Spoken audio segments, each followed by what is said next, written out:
after party. This is for the after party. And on the after party this week, we had Clint, we had Aries, and we had a Dom on the after party.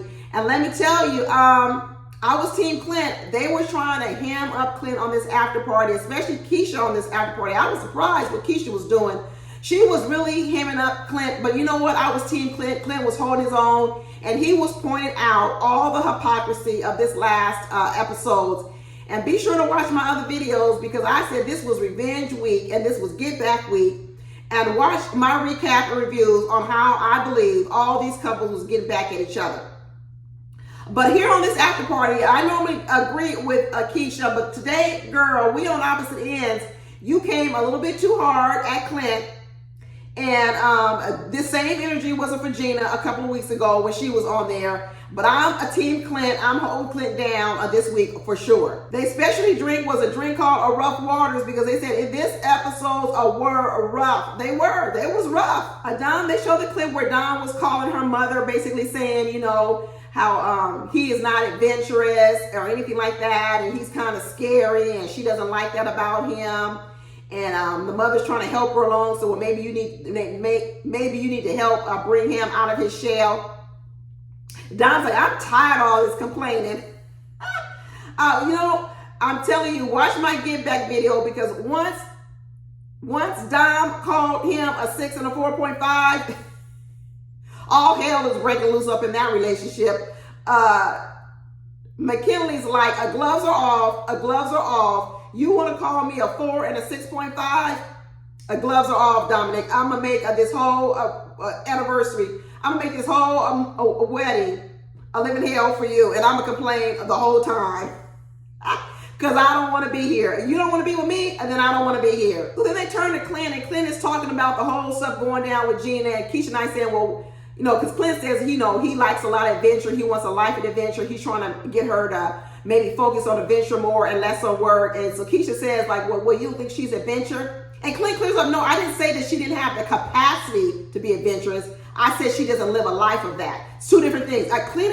Clear it up, Clint. I like that. Clear it up, because that isn't what he said. He said right now, he didn't say she didn't have the capacity for it. He was saying that she doesn't make it a priority in her life. And he says, I live a life where adventure is a priority in my life. When they were talking about all the complaining of Mac, one of the things they polled Clint and they polled Aries. And they said, wait a minute, you know, Dom is saying that McKinley is a complainer. Did you guys ever notice that with McKinley? And they said, no, we actually didn't notice it, because he's a pretty chill guy. I'm telling you, McKinley went into the complaining mode when he found out that Dom rated him a 4 and a 6.5, and he said, a game on. Because before then, yeah, he wasn't adventurous. Yeah, he was lying and telling these corny jokes and lying and trying to pretend he was something. But that's all he was doing. But he was still positive and upbeat. It wasn't until she went low on him that he says, oh, you want to go low? I can go lower. That's what happened all week. People went low and other people went lower. Dom trying to say she was physically attracted to McKinley, but not emotionally attracted to him. Once he figured that out, he was like, okay, game on. Then you know what? Why should I make this honeymoon fun for you when I don't really enjoy it anyway? Let me tell you something. When you realize you somewhere you don't want to be and the person you're with doesn't even like you, then why do I need to keep acting and lying? That's what McKinley said. He said, I was acting and lying over here like I was really enjoying all this stuff, and I don't. And now that I know you're not attracted to me because I found out you called me a 4 and a 6.5, then why should I keep acting? Woo! This was the Get Back Week.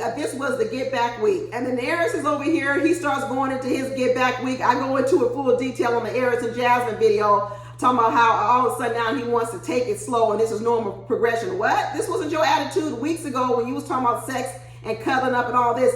Now all of a sudden you bringing up all these movie stars that you want to be with, like Serena Williams, Lauren London, and Megan Thee Stallion.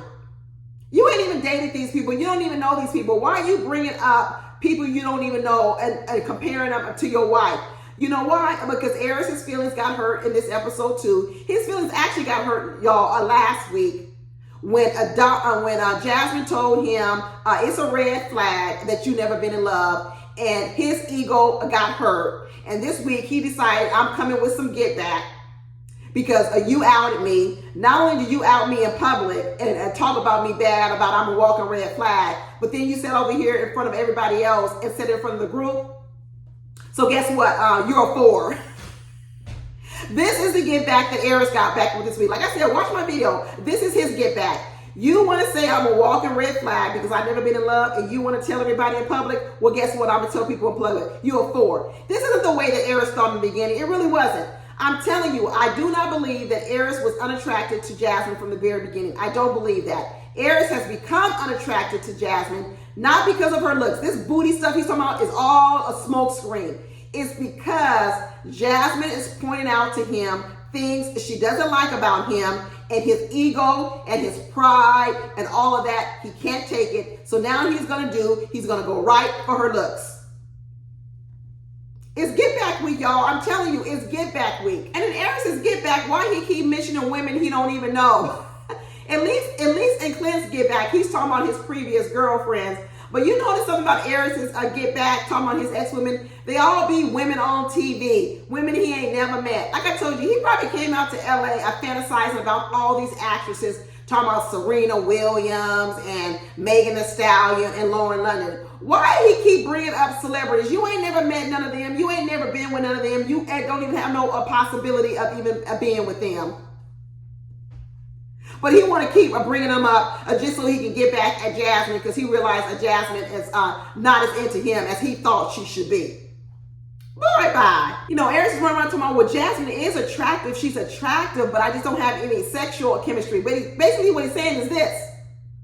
He's saying this is what's happening to his peen. She's attractive, but there's no sexual chemistry. He's feeling friend vibes or whatever else. You know why? Because mentally, he doesn't feel like the king no more. You know, that's why he's always about rub my feet, feed me grapes, feed me lobster, because he wants to feel like a king. And right now, when Jasmine tells you you a walking red flag because you've never been in love, he was like, dang, I don't feel like no king now. And guess what happens when you don't feel like a king, Aries? That's what's happening with Aries. Aries talks about he's all puffed up and he's a player. He got low self-esteem too. Aries got low self-esteem. And that's why he's been using this sexual conquest out here to boost the way he feels about himself. And that's all he concentrates on. He can't connect with no woman because he's got internal problems. He needs to go through a therapist. He needs to go through a therapist. And Jasmine is way too more emotionally developed than him. He can't have no conversations. Everything's about, oh, this is awkward. Why is it awkward? You're just having an in-depth, deep conversation. Jasmine's talking about her real feelings, real issues, and he can't handle it because it's awkward. It's awkward listening to someone talk to you and tell you about things about yourself, and he don't want to hear it. He don't want to hear about things that aren't right with him and the red flags. This is awkward. Why is it awkward, Aries? Jasmine was telling me, listen, I'm not trying to marry you. I'm not telling you I'm in love with you. Why are you awkward? Listen to me. I'm not telling you I'm in love with you. Just because I say I normally fall in love early, but I'm also telling you that I have concerns about you. So I'm telling you I'm not in love with you. Oh, this is awkward. Why is it awkward? Because we're talking about your history, your dating history, what's not so great with you. And I'm not feeding you no grapes and lobsters, and now you awkward. Aries got emotional issues. In one way, he walks around talking about, what he was saying was he really liked Jasmine, and, when they're in their room and they're just chilling, she has like a calm personality and a calm demeanor to her. And he likes that because he says, I can also see how she could turn up and she could bring that out of me. He likes all that about Jasmine. He does. What he doesn't like about Jasmine is when Jasmine starts picking on qualities about him that she don't like. That's what he don't like. That's why he's done this. That's what he doesn't like. It all started the minute he dropped that bomb that he'd never been in love. That's when the part about Aries started to go away. Because it's not looking people in the eyes. That wasn't because he wasn't attracted to her. He has a problem emotionally connecting with people, period. Because even when that cousin was berating him before his wedding and talking down to him, he couldn't even look her in the eye. He does not take people saying things about him very well, not at all. And this whole little part where Keisha was going in on Clint, trying to make him realize that what he did was wrong, saying it in the public. First of all, we need to roll back some stuff and show that, first of all, public humiliation was first done by Gina, because Gina did it at the breakfast table the day after the wedding to all of Clint's family and friends. Let's get it straight, people. Gina was the first person to say in a public setting to close family and friends of Clint that she wasn't attracted to him and she's not attracted to ginger men. So the first public announcement of it was by Gina. So Clint saying in public to all these people he had just met 3 days ago, tell me, I'm saying it was a worse, that her public forum was worse than his. And so I didn't really like that Keisha Knight Pulliam was trying to pretend like Clint's blows at Gina's body was worse than her talking about his ginger hair, his ginger skin tone, his ginger or whatever makeup. It isn't. It isn't worse. Because what Clint was saying was, we were talking about our preference. And Keisha Knight was talking about, well, she wasn't saying it as if it was all people. Well, neither did Clint. Clint didn't run around talking about all big people or non-slender or non-athletic people weren't good people. Clint didn't say that. So on one hand, Keisha was trying to act and pretend like Clint was saying something bad about all women out here, and he wasn't. He just said it's not what I'm normally attracted to. And then trying to take up for Gina and say, well, she was just talking about one aspect. No. They're trying to make it pretend like Clint was a worse offense, and it wasn't. It was the same thing. They both were talking about what they don't like.